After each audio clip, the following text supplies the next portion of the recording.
Imagine this. A country suddenly attacks its neighboring nation. Missiles, tanks, fighter jets, all falling from the sky at once. February 24, 2022. People around the world woke up and everything changed. A new war had begun. This is not just a war. This is a conflict that is changing global politics, economy, and the future itself. On one side, Russia, one of the most powerful military forces in the world. On the other side, Ukraine, fighting for its survival. But the question is, why did this war suddenly start? What is the real reason behind it? And is this really just a war between two countries? No, the truth goes much deeper.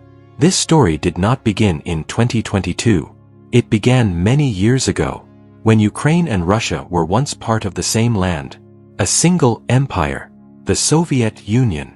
And from its collapse, everything started to change. 1991, a year that changed the entire world. The Soviet Union collapsed.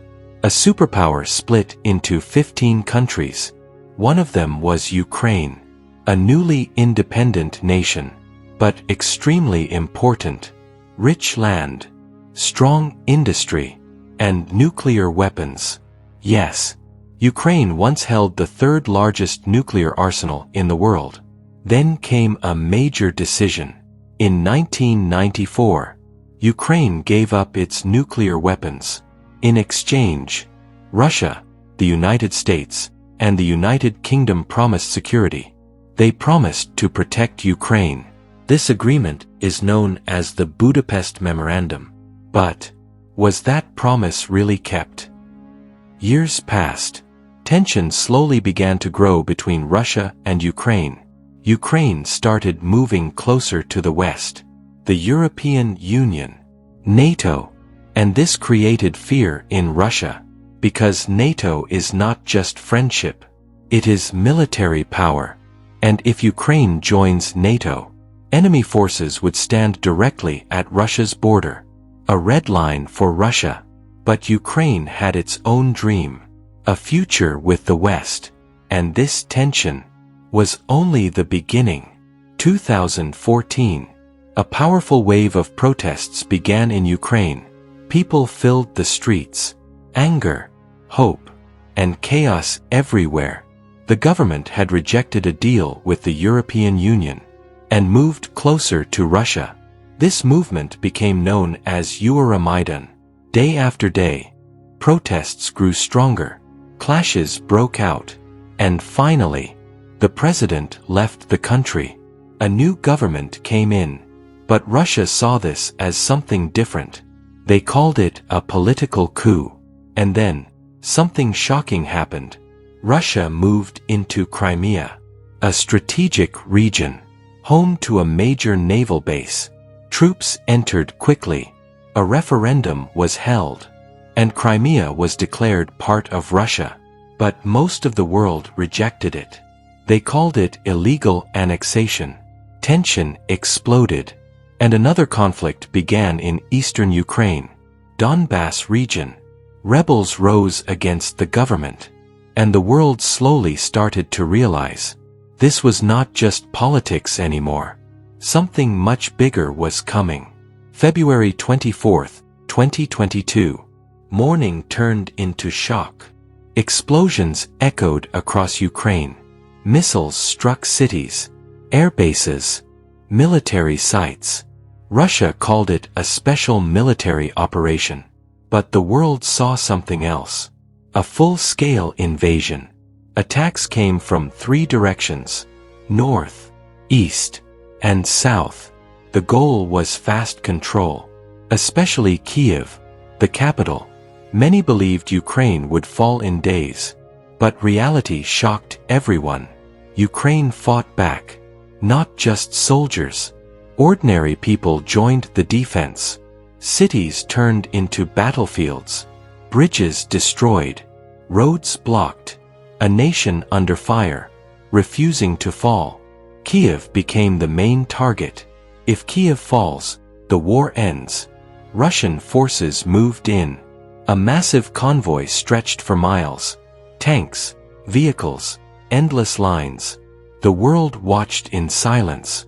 But Ukraine did not break. Bridges were destroyed. Roads were blocked. Ambushes everywhere.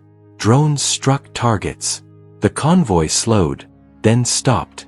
Fuel ran low. Communication failed. Days passed. And then something unexpected happened. Russia pulled back from Kyiv. A moment that changed everything. The world realized this war would not be easy. A leader emerged in the middle of chaos. Volodymyr Zelensky, a former comedian, now leading a nation at war.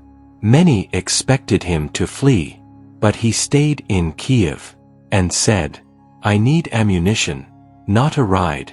He spoke to his people every day, calm, strong, unshaken. His voice became hope. His presence became resistance. Ukraine did not stand alone anymore. Russia expected a quick victory. But reality was different. Underestimating Ukraine was the first mistake. Supply chains failed. Logistics broke. Confusion spread. Many soldiers did not even know the purpose of the war. Morale dropped. And Ukraine used every weakness. The war stopped being fast and became long, brutal, and uncertain. The world responded with pressure. Sanctions hit Russia hard. Banks were cut off. Assets frozen. Companies left the country. The economy shook. The value of currency dropped. But the war did not stop. Instead, it continued. NATO did not enter the battlefield.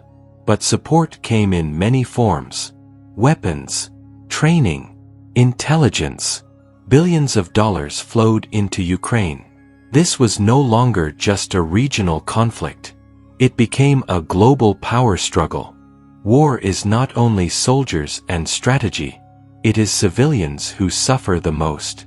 Cities destroyed. Families separated. Millions displaced. A humanitarian tragedy unfolding in real time. Another war was happening online. Information, propaganda, and fear.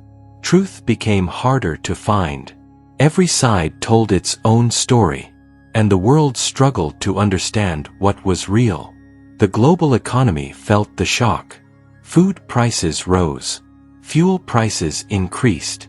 Supply chains broke. Countries far from the war suffered too. A global crisis triggered by conflict. Europe depended on Russian gas. But supply reduced. Energy prices increased. Winter became difficult. A new crisis began. Energy security became a global concern. Modern warfare changed everything.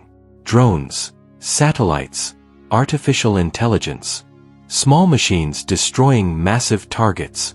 War was no longer traditional. It was technological. Ukraine began fighting back. Counterattacks started. Some regions were retaken. Hope returned, but the war continued. Drones became the silent weapon of this war. Watching, striking, destroying. Cheap but deadly. A glimpse into the future of warfare. A hidden battlefield opened. Cyber attacks, hacking, digital sabotage, power grids, banks, systems, targeted silently. An invisible war running alongside the real one. This war revealed the future. Faster conflicts, smarter weapons, unpredictable outcomes. The world of war has changed forever.